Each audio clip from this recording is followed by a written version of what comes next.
पहली बार हम लोगों को बोलने का मौका मिला है। 45 साल से आज सुन के हमारे दिमागों में इतनी ज़्यादा बातें भर गई हैं कि हम कुछ सोचने में सक्षम नहीं रह गए। आज वो बातें बाहर निकलेंगी तो हम कुछ सोच पाएंगे। और जब से हम यहाँ इस धर्म स्थल में आए हैं और जब से हमने अपनी बातें रखना चालू की है तो दिमाग बिल्कुल साफ हो गया। गंदगी साफ होनी चाहिए।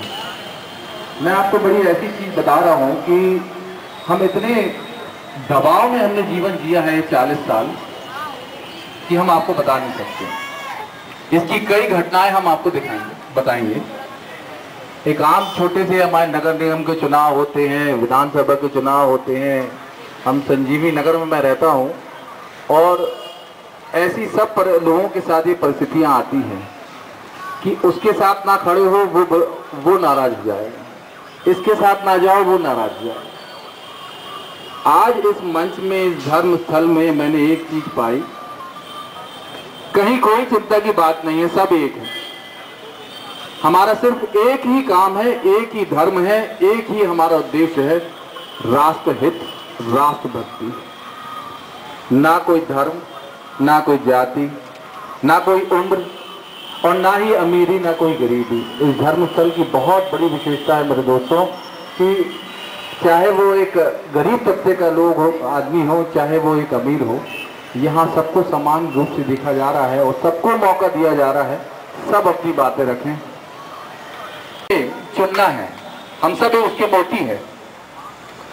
तो जब इतनी बड़ी बात इतने बड़े ओहदे वाला आदमी कर सकता है और इतने अनुशासन में वो रह सकता है तो हम सबको इस अनुशासन का पालन करना चाहिए। और उसी तरीके से हम ये भी सोचते रहे कि कभी क्या हमें ऐसा मौका मिल पाएगा कि हम ऐसे कोई आंदोलन या कोई ऐसी चीज करें जो बड़ी अनुशासित हो, बहुत ही सिस्टमेटिक हो। तो ये इंडिया अगेंस्ट करप्शन जो आंदोलन में जो वॉलंटियर्स ने जो यहाँ पे आयोजन किया है उसका उदाहरण है। और मैं आज ये देख के बड़ा खुश होता हूँ और अपने आप में गर्व महसूस करता हूँ कि मैं इसका एक पार्ट हूँ। मैंने कोई विशेष काम तो नहीं किया, लेकिन अगर छोटा सा भी अगर मेरा इसमें योगदान रहा तो मैं अपने आप को बड़ा गर्वित महसूस करूंगा और मैं सोचूंगा कि मेरा अपना जीवन कुछ हद तक सफल हो गया। और मेरे दोस्तों, जहां जहां तक मेरी आवाज जा रही है, मेरी उनसे गुजारिश है, इसका एक पार्ट हूं। मैंने कोई विशेष काम तो नहीं किया, लेकिन अगर छोटा सा भी अगर मेरा इसमें योगदान रहा तो मैं अपने आप को बड़ा गर्वित महसूस करूंगा और मैं सोचूंगा कि मेरा अपना जीवन कुछ हद तक सफल हो गया। और मेरे दोस्तों, जहां जहां तक मेरी आवाज जा रही है, मेरी उनसे गुजारिश है, बल्कि मैं तो उनके चरणों में मैं पैर पड़ के उनसे बोलता हूं कि इस आंदोलन का आप पार्ट बने। नहीं तो कल आप अपने बच्चों को जवाब नहीं दे पाएंगे। आप ये नहीं कह पाएंगे कि हमने आपको एक स्वतंत्र राष्ट्र आपको दिया है। आज हम स्वतंत्र नहीं हैं।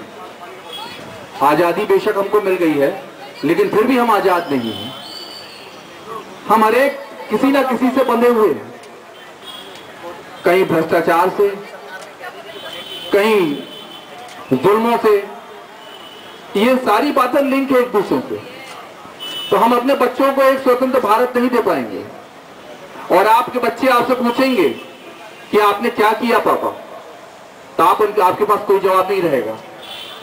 बेटा, हमने खड़े होकर देखा, लोग आंदोलन कर रहे थे, लोग भूखे मर रहे थे, हमने देखा, हमें याद है। वो एक बुजुर्ग थे, अन्ना हजारे जी, वो भूखे मर गए।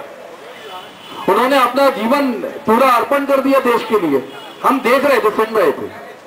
तो पापा, आपने क्या किया? ये सवाल से अगर आपको बचना है तो आप इस आंदोलन का जरूर पार्ट बने।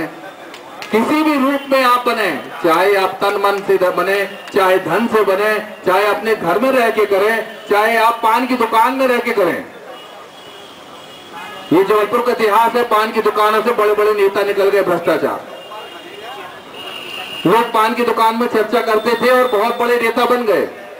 उसका परिणाम है आज हमारे सामने वो भ्रष्टाचार कर रहे हैं और हम उन्हें देख रहे हैं। तो उन पान की दुकानों से अगर ये चीज निकल सकती है तो उन नुक्कड़ों से ये भी निकल सकता है कि आप जहां खड़े हैं 5 लोगों को इस आंदोलन के बारे में बताएं। इस अन्ना हजारे जी जो जिस आंदोलन को बढ़ा रहे हैं उसके बारे में आप उनको बताएं, उसकी फायदे की चीजें बताएं, तो कम से कम लोग हमारे इस आंदोलन में जुड़ेंगे। मेरे दोस्तों, फालतू समय ना आप व्यतीत करें, कहीं पे भी खड़े हैं तो लोकपाल बिल के बारे में आप जरूर बताएं, जन लोकपाल के बारे में जरूर बताएं, उसकी आप चर्चा करें। तो हमारे इस आंदोलन में जो अन्ना जी हमारे साथ खड़े हुए हैं, इस आंदोलन में लोग जरूर जुड़ेंगे, हमारी ताकत बढ़ेगी, हमारी शक्ति बढ़ेगी, हम एक स्वतंत्र भारत की ओर कदम बढ़ाएंगे। हम अपने बच्चों को एक अच्छी माहौल, एक अच्छा एटमॉस्फेयर दे पाएंगे। दोस्तों, जहां जहां आप मेरी आवाज जारी है, आप कृपया करके इस आंदोलन में जुड़ें और इस आंदोलन का एक पार्ट बने। मुझे उम्मीद है कि मेरी आवाज से 100 लोगों के पास अगर जा रही है तो उसमें से 10 लोग जरूर जुड़ेंगे। और अगर 10 लोग भी जुड़ते हैं तो राई राई जोड़कर पहाड़ बनता है। इसी तरीके से हमारे आंदोलन में 1 से 5, 5 से 10 और 10 से 1000, 1000 से लाखों और लाखों से 1 करोड़, 1% भी जनता अगर हमारी इसके साथ इस आंदोलन में जुड़ गई तो ये बहुत बड़ा समूह हो जाएगा। दोस्तों, हमारे जबलपुर की आबादी लगभग 25 लाख है। 25 लाख में से अगर 2% भी लोग होते हैं तो 50,000 होता है। 50,000 बहुत बड़ी संख्या होती है। दोस्तों, आपका एक एक मत, एक एक आपके विचार हमारे लिए कीमती है, इस आंदोलन में बहुत बड़ा रूप दे सकते हैं। तो मेरी आपसे बहुत विनती है हाथ जोड़ के कि इस आंदोलन में जुड़ें, और जो भाई लोग हमारे बाहर भी खड़े हैं वो हमारे पंडाल में आने का कष्ट करें और इस आंदोलन की संख्या बढ़ाएं और अपने विचार रखें और इस आंदोलन को एक बड़ा रूप दें। धन्यवाद।